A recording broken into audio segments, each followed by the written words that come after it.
If you've been following the astrospace online, you've probably heard a lot about the upcoming new moon in Aries, which is just this Friday. I'm recording this on Wednesday, so now Mercury has also entered Aries. And it's very intense. It has felt a lot like a trial by fire, even though it hasn't really kicked off yet.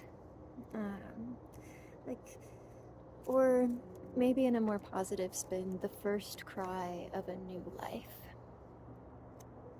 Um, it's been very difficult, very intense astrology. The new moon is on the 17th, this Friday, and it's very near to fixed star Alpherg, which is something that I found very interesting.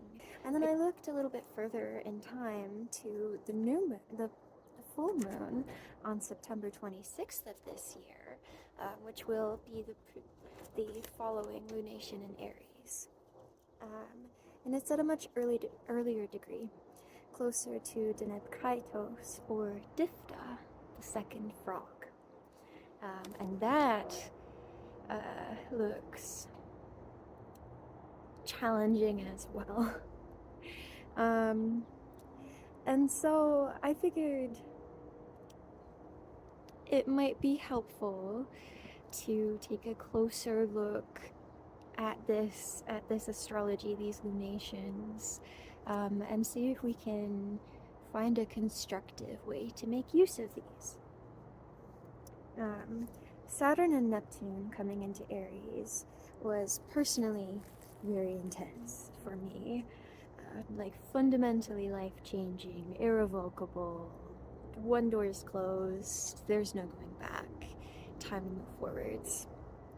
The Sun and now Mercury, as the latest traveler moving through this sign, has felt really powerful but not easy. It definitely has felt like things are going out of control. Everything is destabilizing, clearing the way forwards into new territory. And that, I think, is very difficult for us as humans to really feel comfortable with. Anything truly new and unknown to us, where it's difficult to plan because you don't know what's coming. And although this is definitely a call to action and an invitation to take risks, it's trying to push us into new possibilities.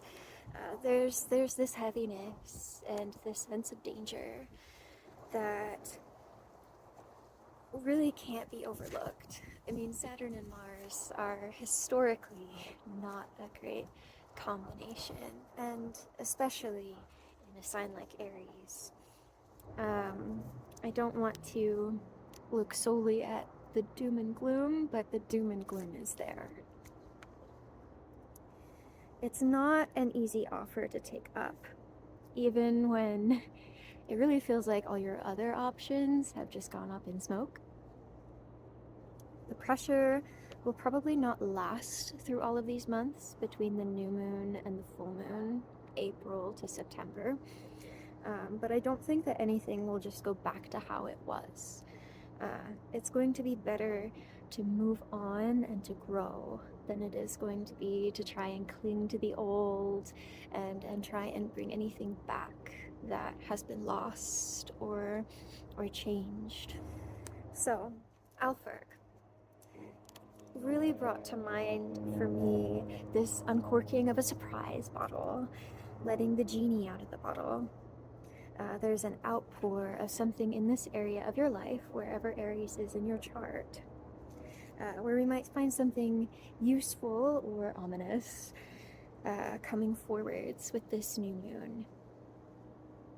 We can't know if it's pure or poisoned, water or wine, some kind of helpful or harmful spirit inside of this bottle until it is out, it's been tested and felt in our lives.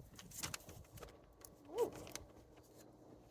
And Although the star has been said to bring difficulties, it's also said to bring success and determination, a kind of obstinate nature that allows you to push forwards even through these difficulties and obstacles in order to attain your goals, the things that you desire. And it can be a useful quality to tap into, um, especially when it comes to Saturn moving through this sector of our chart for the next couple of years. I think it would be very useful, though, to consider Saturn is not just here to ruin this area of your life. I think if you are trying to swim upstream and really just keep pushing against the walls that he puts up without questioning why, this won't be a very useful energy for you. Leaning into this drive and determination and firepower, the wisdom to know where and when to apply it is key. And with Saturn, too, we must ask what can be sustained. If we are bringing in these new commitments into our lives, trying to grow something new, I think it's a worthwhile question not to just rush into things, but to ask, is this right? Does this feel right? Is this sustainable? Is this something I can keep up with in the long term? Is this something that I truly desire? Or am I trying to chase something based solely in, like, I want to show off to others, I want to prove myself, I want to escape some sense of lack inside of myself? I don't think that those things are going to stand up to the test of time. If you try to avoid this sector of your chart entirely, or just pedal to the metal 105% all the time, you are going to crash and burn. You are going to feel the force.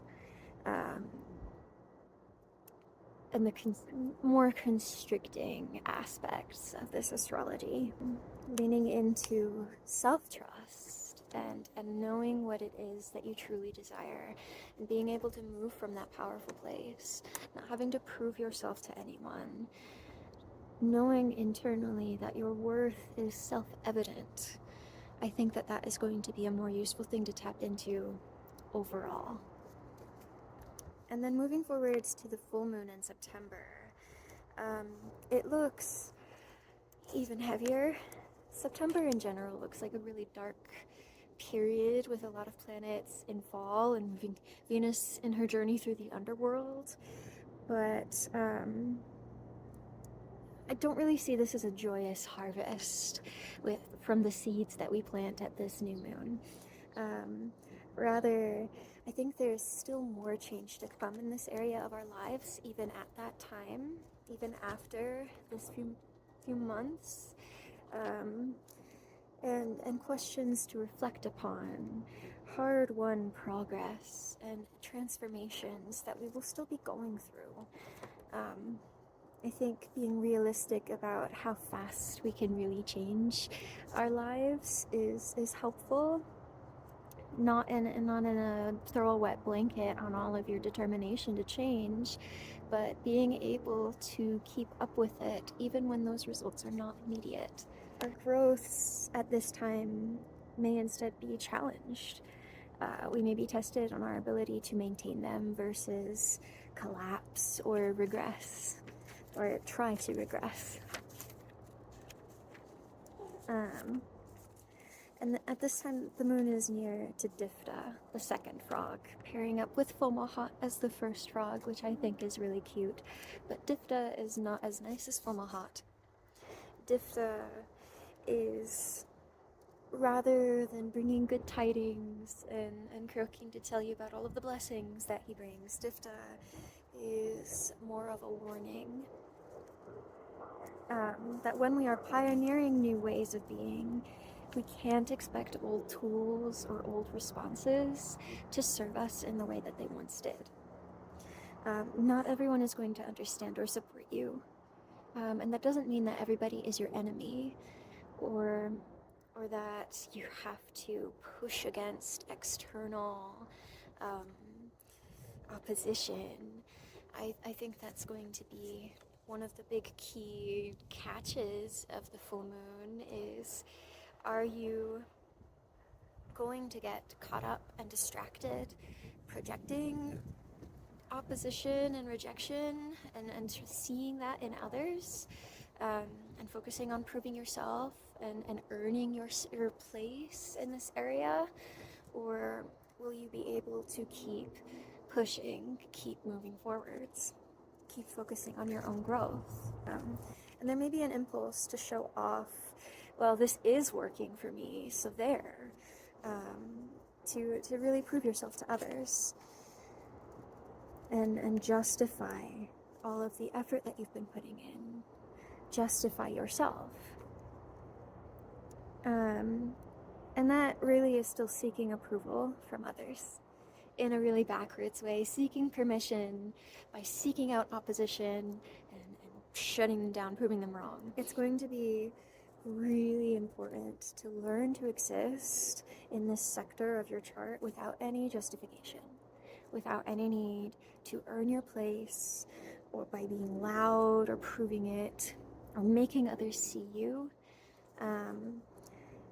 And don't speak too soon. Don't waste your words, especially when there are people who really, truly are just adversarial. You're probably not going to be able to change their minds. You don't have power over others in that way. Really, none of us do. Even if you were king of the world, you still wouldn't be able to fully control others' internal responses and the way that they see you.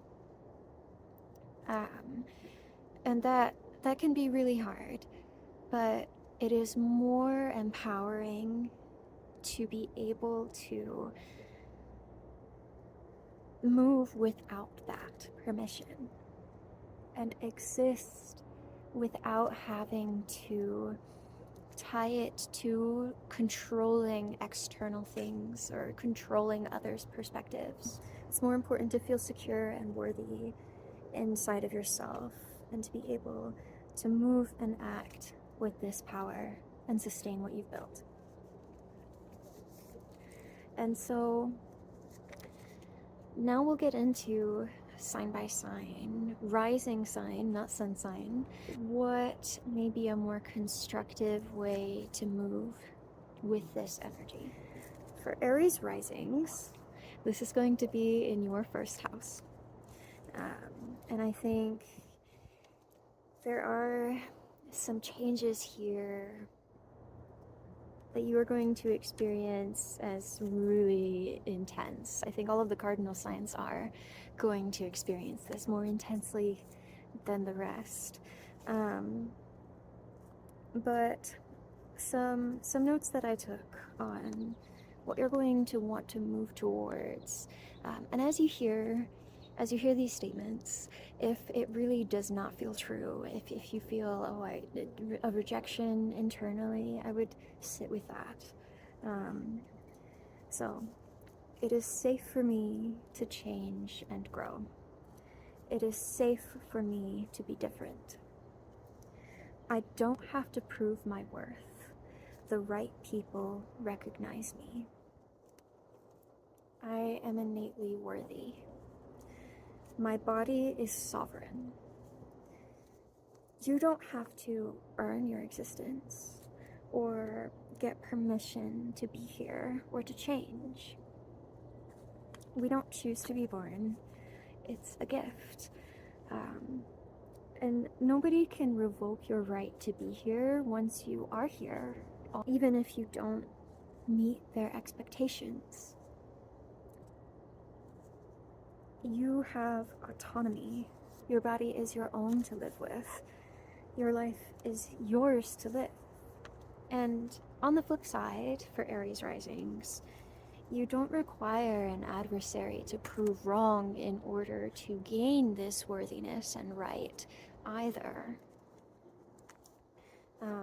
And with all of this va-va-voom coming in, it's going to be really important to remember that your body is the most important among any magical tools or anything you could have in this life. You don't push yourself so hard that it turns into self-harm or self-abandonment. Sustainable effort is key. Rest and fulfilling your basic needs are not negotiable. If you start to really get caught up in the fantasy of more, you can just do more if you just needed less, that's not going to work out. So, it is safe for me to change and grow. It is safe for me to be different. I don't have to prove my worth. The right people recognize me. I am innately worthy. My body is sovereign. And then for Taurus risings, this is going to be in your 12th house. So some secret or old wound from your past, your family's past, or something occult or spiritual is being made known to you. Especially with this surprise, whatever's going to come out of the bottle in your 12th house, I think it's going to be really important not to try to rush to understand it or rush to try and fix it, or seek validation from others if it's too tender. Some statements that I wrote down for things that you could be moving into as more constructive ways to go with this are: it is safe for me to release old patterns. It is okay for me to take the time I need. The world will be there when I am ready. So really focusing on nurturing yourself, getting ample rest. You may want to start some kind of ancestral veneration or dream work. And by the time of the full moon, you may find yourself ready to share this with others, or at least more at ease with what you have found in this sector of your life. And whatever this is, it's not the end of your story here. This is not the end of your story. This is the beginning of some sort of change that is very necessary in order for you to be able to live an even better life. I think with the 12th house, we can get caught up in all of the sorrows and the loss and the grief here. But it also comes with it the promise of liberation and more agency. And along the way, you may find within it the potential for liberatory power. And so again, for Taurus, some statements that you may want to sit with are: it is safe for me to release old patterns. It is okay for me to take the time I need. The world will be there when I am ready. It is safe for me to reclaim what lay hidden. For Gemini risings, this is going to be in your 11th house. And so right now, it probably feels like your social life and your aspirations have just been full of conflict, drama, and loss, or just so much going on. It's a mess. And pretty soon, you're going to see here a new potential that at first you may hesitate to trust if you're still reeling from any kind of loss or betrayal, having to move people out of your life. And if you're still reeling from this, it's okay to ease into it. You don't have to rush, and with Saturn moving through this area of your life, rushing isn't really going to work anyhow. Later on, I see you taking more creative action with the full moon, coming back to a sense of community and fun. Don't try too hard to control it. Be willing to take the creative risks that feel worth it, and let people go, let people in. So some statements for Gemini rising you may want to sit with in order to help you move through this constructively are: it is safe for me to let people go. It is safe for me to let new connections grow. Grounding my dreams into real, sustainable plans brings them to life. It's safe to believe in my dreams. For Cancer risings, this is going to be in your 10th house. And like all of the cardinal signs, you're probably going to feel this very intensely. Feeling the push to grow into a new career, or more publicity, or some kind of very important, purposeful project you want to bring into the world. And some statements that you may want to sit with are: it is safe for me to be seen and heard. There are people waiting for what I can bring to the table. It is safe to attain success. Don't be discouraged if it feels like you don't see anybody else doing what you're doing, or anybody like you doing what you're doing, anybody in your circles. This is going to be new. That's the whole point, is being able to forge a new path. And especially if you are doing something entirely of your own creation, you're not going to be able to look for examples in the same way that others advise when looking at career stuff.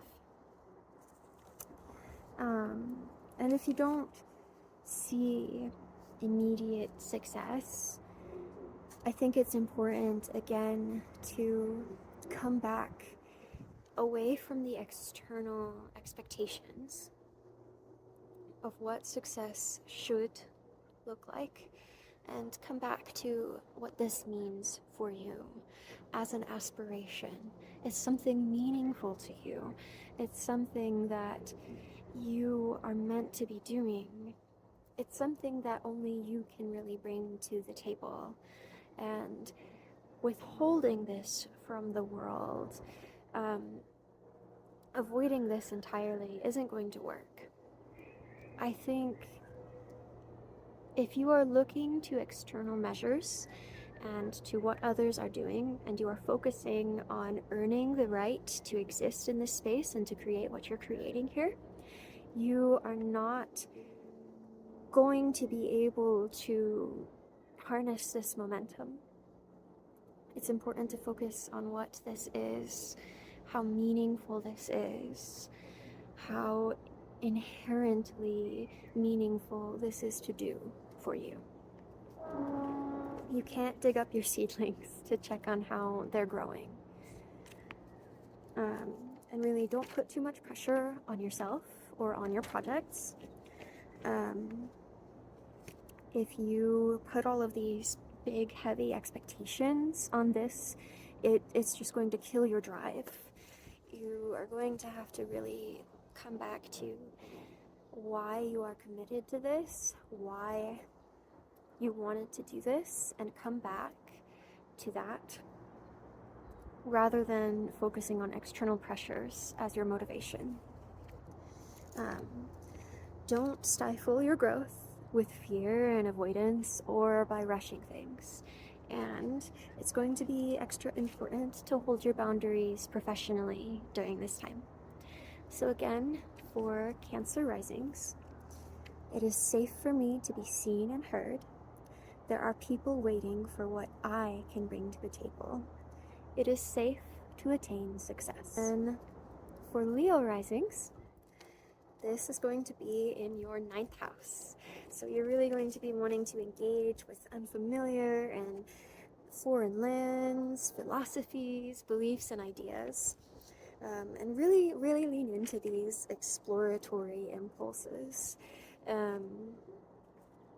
Being able to expand your mind and expand just the range that you are able to move within and grow within is going to be super, super powerful for you.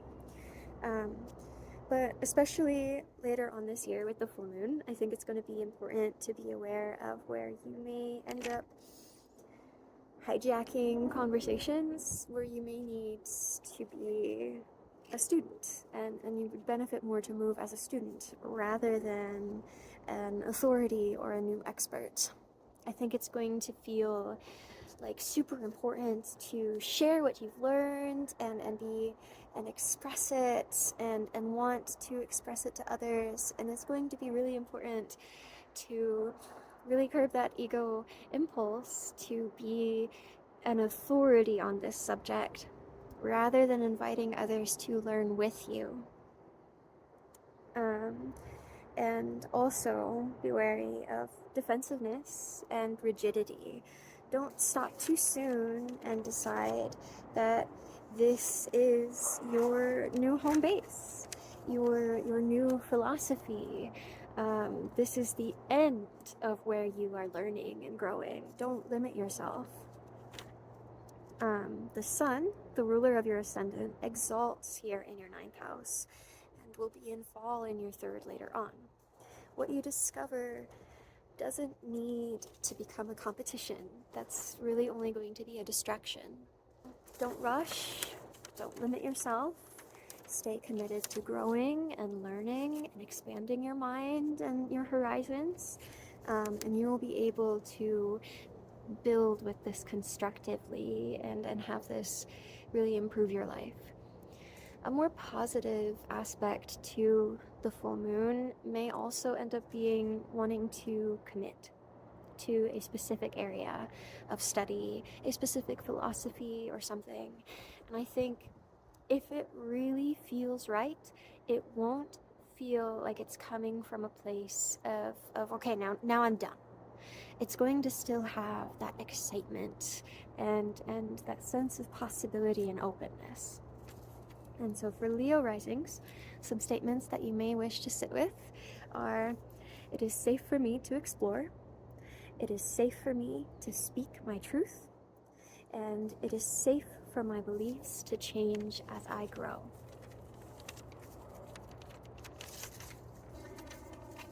For Virgo risings, this is going to be in your 8th house, a more difficult house. So some sort of secret or hidden clause may come to light for you.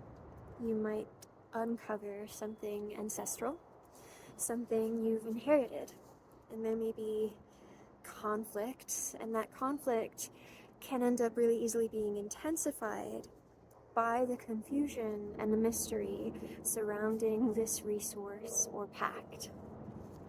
You might sever an ancestral contract, end something there, or seek to build on that power in better ways. It may feel very difficult not to go to either extreme. Enmeshment and being absorbed in others, or vice versa, absorbing others into you and your goals, or trying to become overly independent.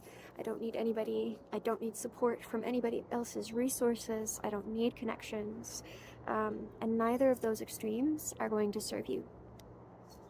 You may wish to start some kind of ancestral veneration, or find perhaps a neutral mediator that you trust for mundane matters. But definitely seek a balance that you can maintain long term. And so for Virgo risings, some statements that you may wish to sit with during this time are: it is safe for me to hold boundaries with others. I can be both powerful and interdependent. For Libra risings, this is going to be in your 7th house. And here there is danger of mirroring or projections with others. Saturn in the 7th feels like it's just been withholding everything. Things feel very intense. You may have lost people or had your trust and expectations of others broken. In general, it's been very serious It's a very weighty sector right now. Your whole conception of who you are in relation to others has been thrown into chaos. Don't cling to the things that are leaving. Don't cling to old ways of engaging with others, with the world, or responding to how the world and others approach you. This could be a really powerful time to see where maybe you have also been seeing rejection and contention in others, where there may not have been any. Trust in your ability to adapt and grow. And if you find yourself trying to prove your old beliefs right, it's going to be very hard. You're going to have to let go of a lot of beliefs about where you stand in the world and what others expect of you and what is best, what that ideal looks like.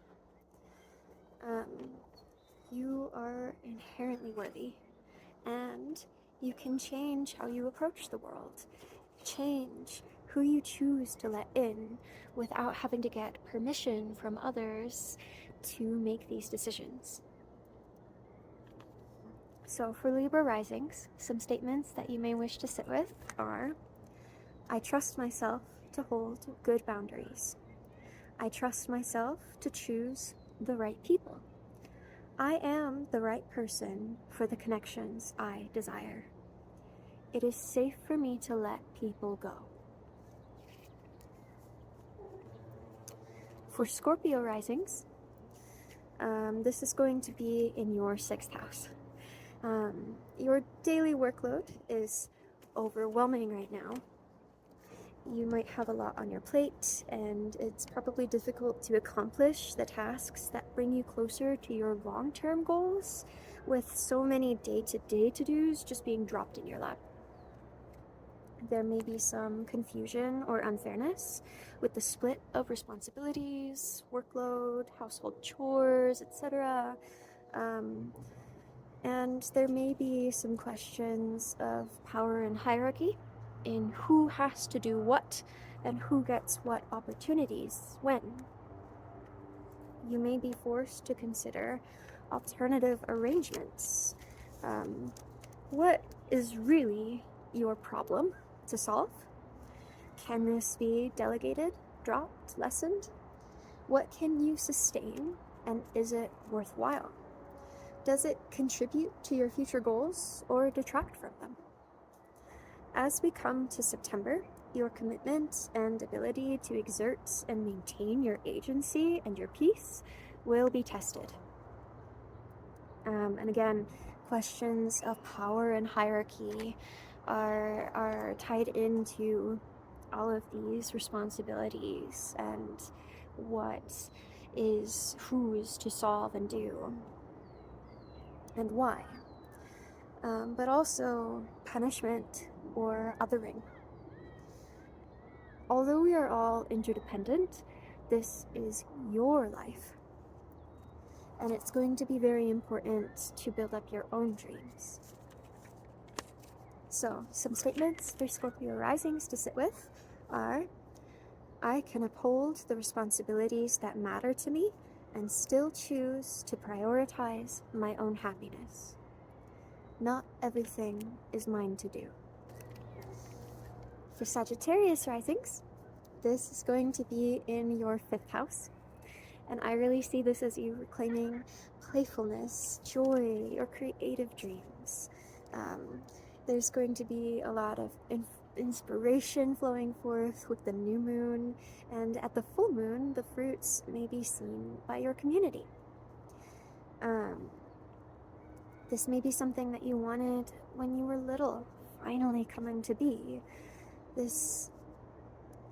It could do with group projects that you may end up trying to let others into, and I would caution you not to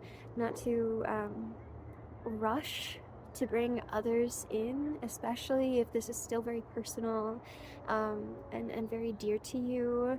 You may not appreciate a bunch of other cooks throwing stuff into your broth. Um, Definitely take the creative risks that feel right. Follow your joy and create during this time. But avoid rushing. Don't do anything too dangerous. And act from a place of love, not abandonment. It's going to be especially important for you to be able to distinguish between whether or not you are doing this and creating this because this is meaningful to you, because you want to do it inherently, or if you want to have others see you as something for doing this. If you are following fear, it's going to be very important to follow love and joy and playfulness. If you find yourself struggling to get things moving or on track, it's going to be very helpful for you to tune back into that childlike wisdom. And so some statements for Sagittarius rising are: it is safe for me to express my creative visions. It is good for me to have fun and joy. I don't need permission to play. It is safe for me to attend to my inner child.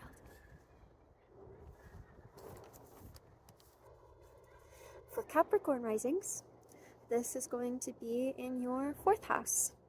And this has the potential to be an especially difficult change for you, Capricorn. Your home or your family matters, or more broadly, your sense of belonging may feel like it has just been under siege with everything coming into Aries. Conflict, family secrets, hidden damage, or dangers in the home or around the home.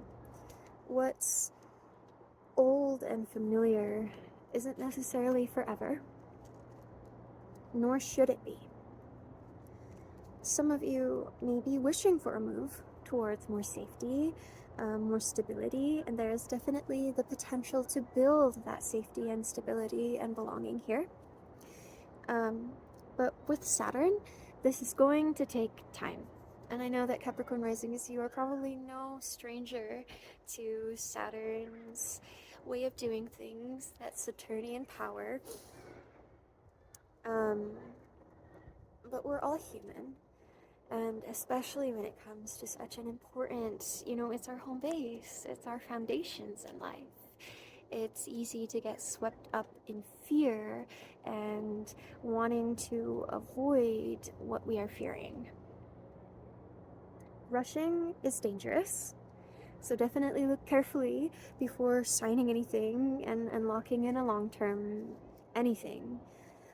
Some of you may not have the luxury of time, or even after learning the urgency of the matter, it may not be possible or easy to respond as quickly as you'd like to. There may be some delays.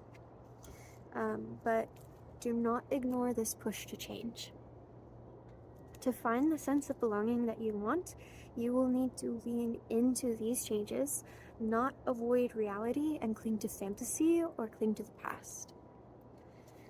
So some statements for Capricorn risings are: it is safe for me to put down my roots.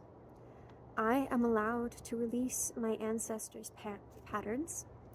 My home is safe, even through change. I belong.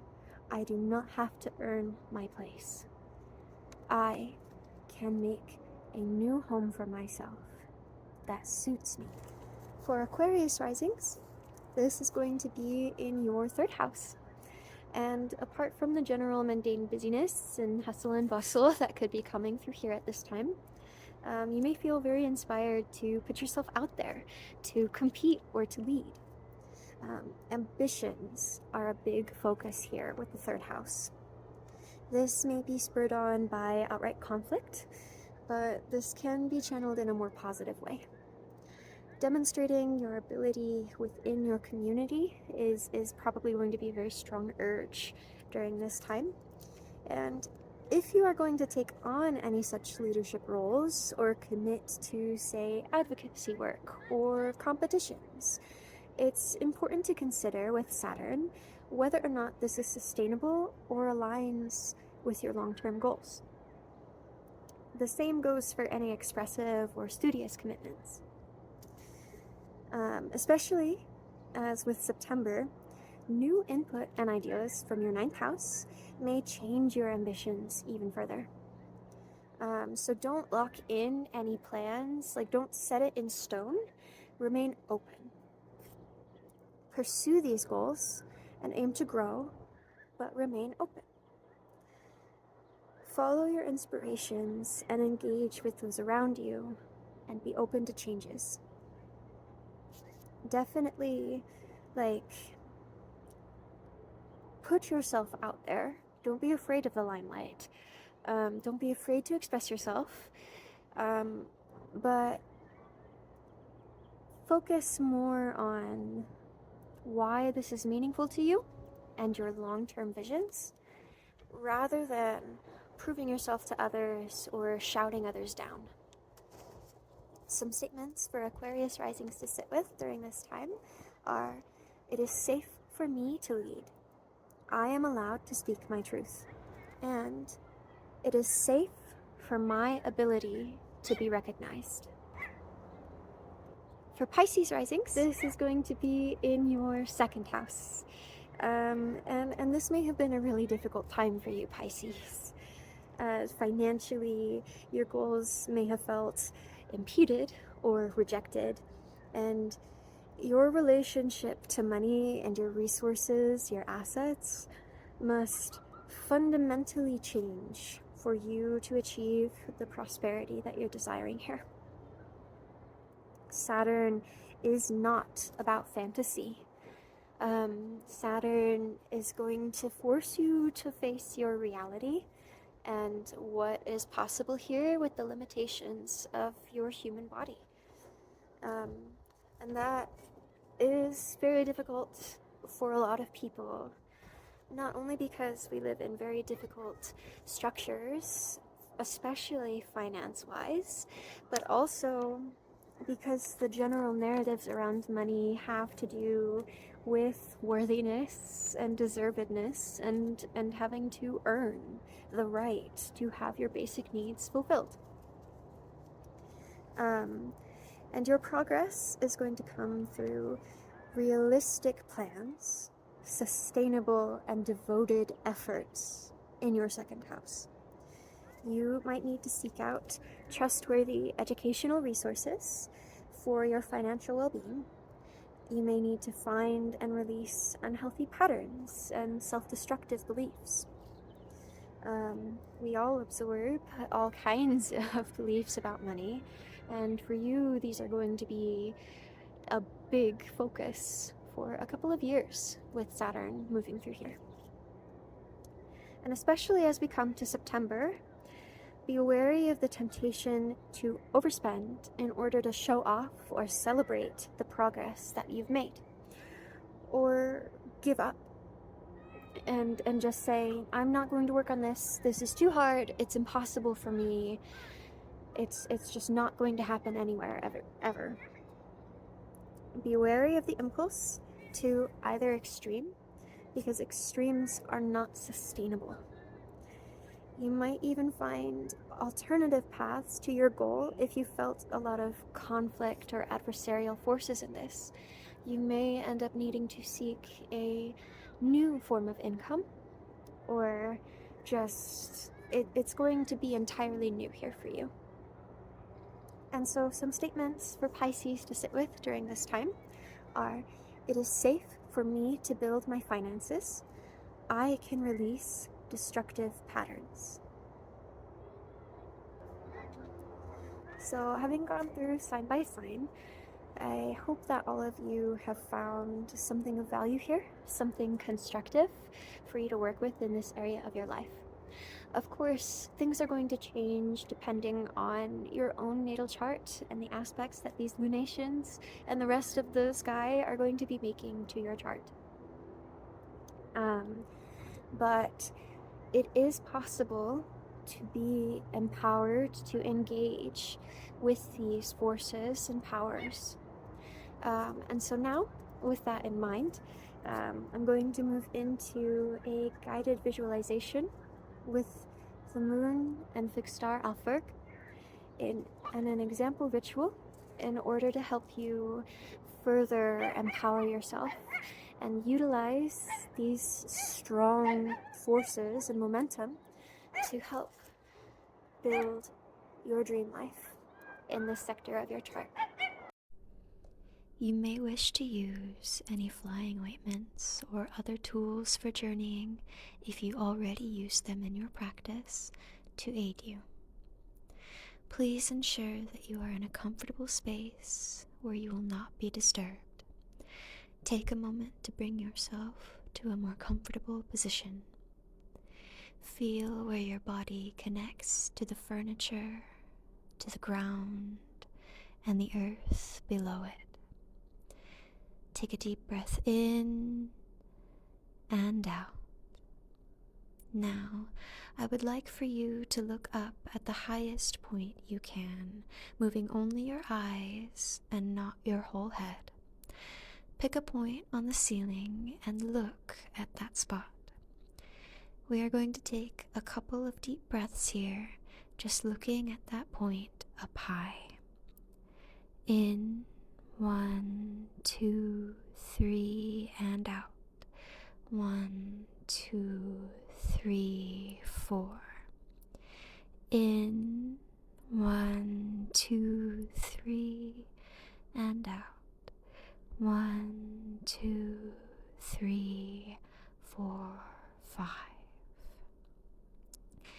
Now, still looking at that spot, keeping your eyes up, close your eyes. You can let them rest as they please. Feel the darkness behind your eyes.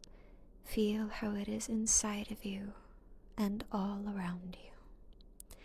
You can feel how this darkness envelops you in safety and comfort. This space is the perfect space for our work to be done. You are safe here.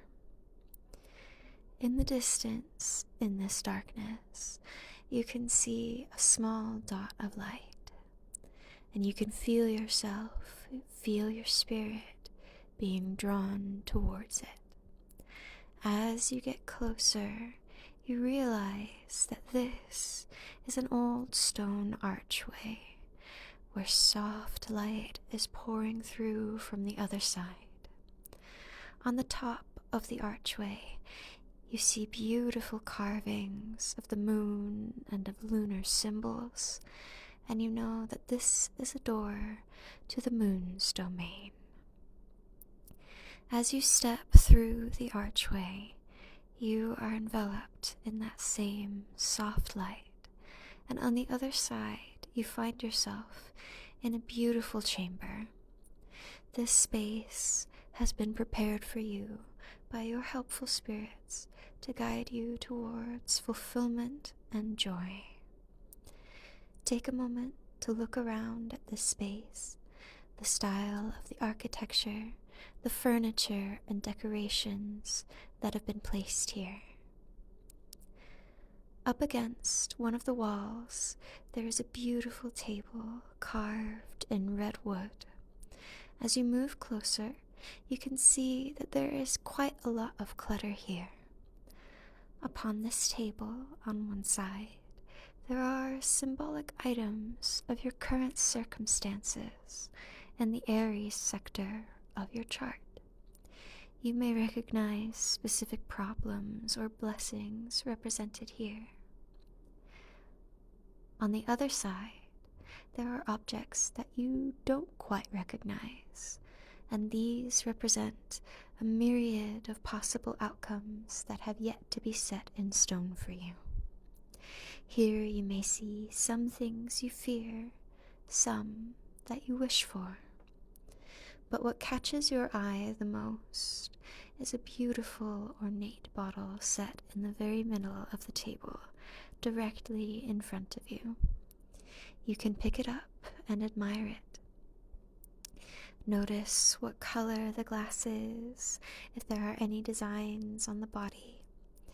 You may also notice there is a cork in the top and a label tied around the neck.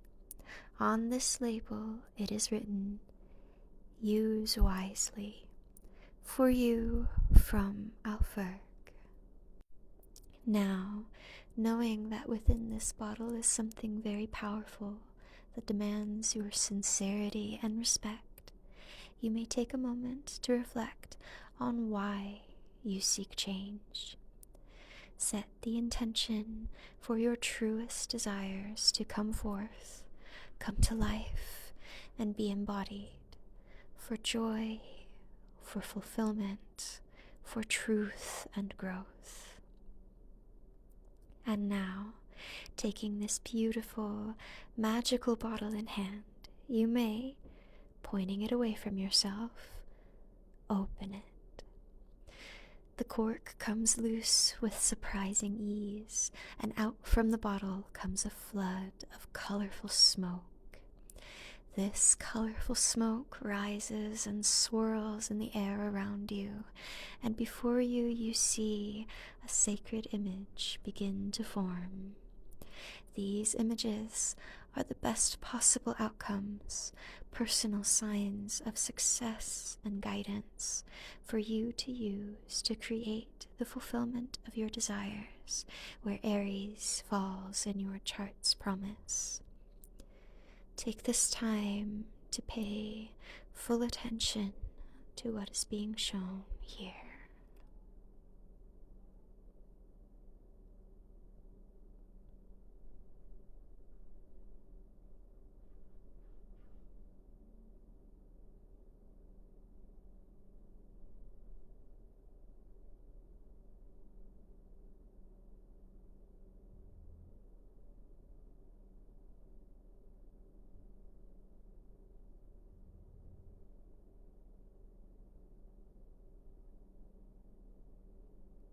Taking special note of all that you have been shown, you place the bottle back onto the table.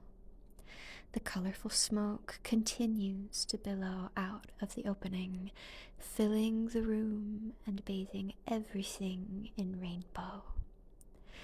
You may now go back out of the chamber, through the lunar archway, and as you do, you notice that this overflow of rainbow smoke is flooding out even through this door.